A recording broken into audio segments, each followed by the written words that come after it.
Bienvenue sur le podcast Le Switch, épisode 13, intitulé Antoine, le serial entrepreneur qui connecte les gens. Vous êtes avec Stéphane.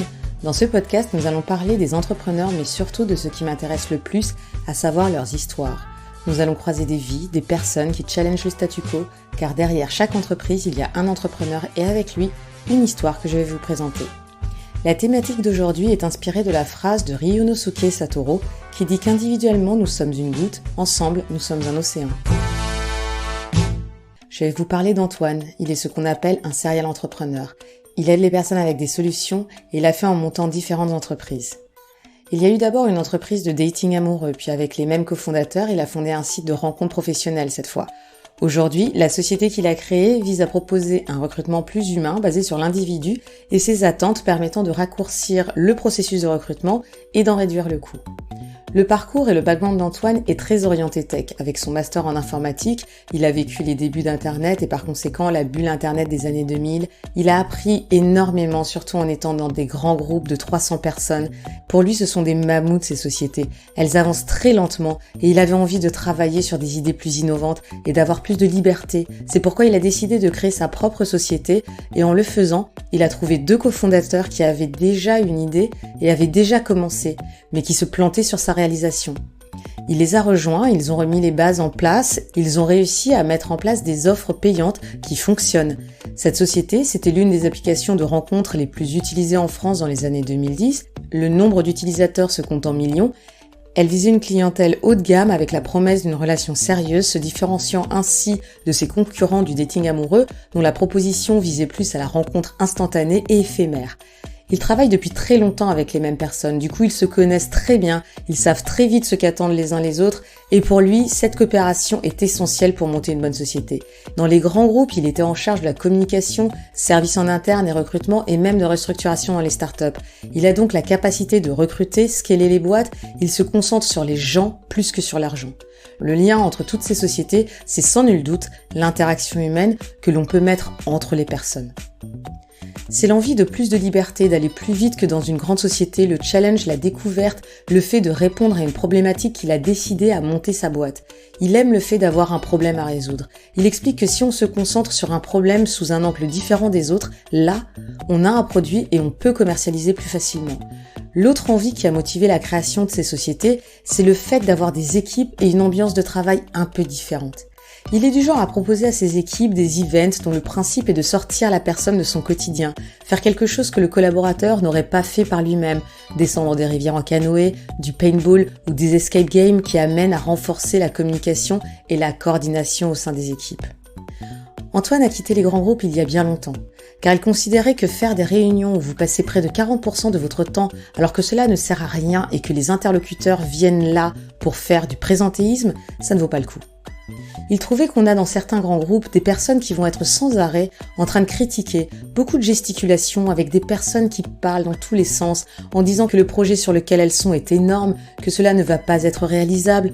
Lorsque ces mêmes personnes vont avoir des budgets supplémentaires, elles vont dire que cela va être incroyable et lorsque ces dernières finissent par réaliser leur projet, ils ont fait un tel buzz en amont qu'on leur dit bravo les gars, alors qu'en réalité, il s'agit de projets simples et pour Antoine, c'est une vraie stratégie de leur part que de dire que cela va être super dur pour que les gens après viennent les remercier. Et c'est une différence de personnalité avec lui qui, en soi, représente un réel foutage de gueule. Mais ça marche et ça continue de marcher, ce qui est insupportable. La stratégie pour faire du bruit, cet éléphant qui accouche d'une souris, soyons honnêtes, nous l'avons tous croisé. C'est cette sorte d'écran de fumée et façon de travailler qui l'a fatigué. Il en était venu à créer des faux petits projets pour les occuper, pour pouvoir travailler sur des axes majeurs de la société. Voilà pourquoi il est parti dans l'entrepreneuriat.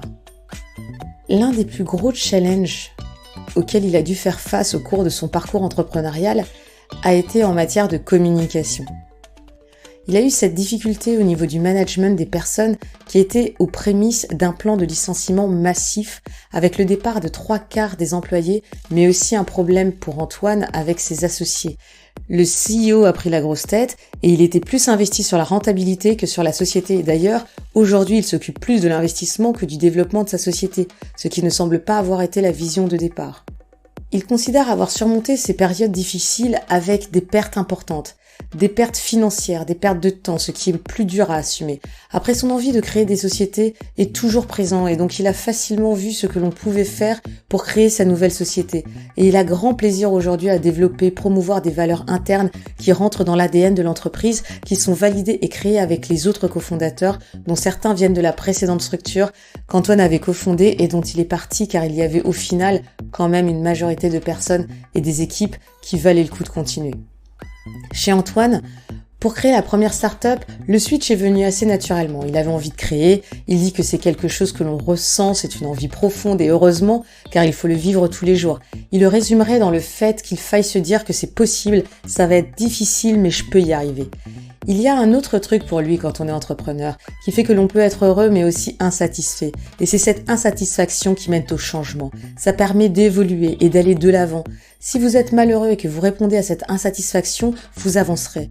Sa plus grande victoire, c'est aujourd'hui lorsqu'il va rencontrer les sociétés, les clients directement. Il sent qu'il a réussi. Quand il y a des sociétés qui trouvent le profil souhaité dans les 3 semaines, il aime ses retours clients et utilisateurs. Il rencontre aussi une personne par mois au moins qui a rencontré son conjoint actuel sur la plateforme de rencontre qu'il avait lancée il y a quelques années maintenant. Alors pourquoi est-ce que je voulais vous raconter cette histoire ? Fournir un lien humain est important pour Antoine. Il se souvient de la façon dont les employeurs pensaient en France il y a quelque temps, pas si lointain, tendant à considérer que les salariés, de toute façon, on pouvait les presser comme des citrons, puis, une fois le jus terminé, en prendre un autre. Il constate qu'aujourd'hui, heureusement, ce n'est plus trop le cas. Ce que je trouve intéressant dans le parcours d'Antoine, c'est son approche et sa sincère volonté de contribuer à faire que les gens se rencontrent. Bien que sauter dans l'inconnu, le challenge, la découverte ou encore l'envie d'avancer soient des éléments qui sont importants pour lui, cela ne pourrait résumer son envie d'être entrepreneur. Il y en a d'autres. Antoine dit que si on croyait que son envie d'être entrepreneur provenait de la volonté de devenir hyper riche et le maître du monde, clairement la réponse était non. Il y a beaucoup de difficultés. Il y a la liberté, le fun, l'envie de créer, de répondre à un besoin, de voir le client qui trouve votre solution géniale, mais il faut aussi voir toutes les difficultés qu'il peut y avoir derrière. Il ne faut pas le négliger. Il ajoute qu'il faut savoir faire la distinction entre le rêve et la réalité. Il faut réaligner. S'il y a un message qu'il souhaiterait passer à ceux qui se lancent, ce serait que si vous construisez votre société, il faut être vraiment engagé, se donner les moyens financiers pour durer sur le long terme, ne pas s'attendre à des résultats rapides et savoir bien analyser les retours des clients et du marché pour modifier, pas tous les jours, mais l'adapter aux vraies problématiques qui ne sont pas celles que vous vous posez, mais celles que vos clients se posent. En faisant une rétrospective du chemin parcouru, il trouve qu'il aura fait des trucs qui lui plaisent, les trucs qu'il voulait faire. Il aura été acteur de sa vie, il aura fait ses propres choix, il aura profité à d'autres, impacté leur vie, au-delà d'un côté business évidemment. Il insiste sur le fait que quel que soit le sujet, si on y consacre tous les jours un peu de temps, on finira par y arriver. Par contre, il faut être motivé et avoir des routines qui sont essentielles dans la durée et ne surtout pas s'isoler. Je vois dans cette histoire une belle illustration de la force, de la persévérance, de l'envie de faire des choses utiles et d'entreprendre. Plus qu'une question d'argent, nous voyons dans cette histoire d'entrepreneur une quête de sens et une réelle considération de l'humain. Derrière chaque entreprise, il y a un entrepreneur et avec lui une histoire. L'histoire d'Antoine montre que l'entrepreneuriat n'est pas nécessairement un chemin solitaire. Il est fait de hauts et de bas, mais surtout d'une équipe de visions communes qui se croisent, s'assemblent et se séparent ou perdurent. Même en étant dans un domaine orienté vers la technologie, c'est avant tout une question de personnes. Ici, Antoine nous montre que, comme disait Henry Ford, se réunir est un début, rester ensemble est un progrès, travailler ensemble est la réussite. Merci de m'avoir écouté, c'était Stéphane dans le 13e numéro du podcast Le Switch, à dans un mois sur la plateforme Catalyseur Média avec un nouvel épisode. Si vous aimez, n'hésitez pas à me le faire savoir en donnant 5 étoiles à ce podcast. Si vous pensez que cette histoire pourra en inspirer d'autres, surtout partagez et suivez-moi pour connaître les sorties des derniers épisodes sur Instagram, sur le compte Stéphane_le Switch. Je répète, Stéphane_le Switch.